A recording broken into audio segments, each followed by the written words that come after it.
সকালেই ঘুম থেকে উঠে দেখি এত মাছ নিয়ে এসছে আমার বাবা।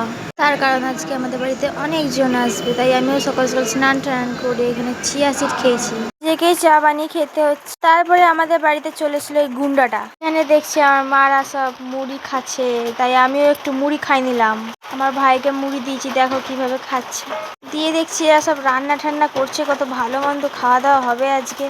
আমিও ঝটপট খেতে বসে গিয়েছিলাম। কি কি রান্না কে জানে। দেখো আমার মামুনি সন্ধ্যাবেলা স্ন্যাক্স করেছিল, এটা কি বলে, চিকেন পকোড়া। হ্যাঁ হ্যাঁ, চিকেন পকোড়াই আমি চিকেন পকোড়া। দেখো এটা আমাদের বাড়ির বড় বাচ্চা আমার চকলেটটা কেড়ে খেয়ে নিয়েছে। এটা আমার মামা।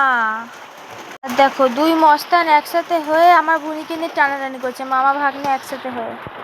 আমরা চিকেন পকোড়া খাইছিলাম, দিয়ে সবাই রাতে খেয়ে দিয়ে বাড়ি চলে গিয়েছিল।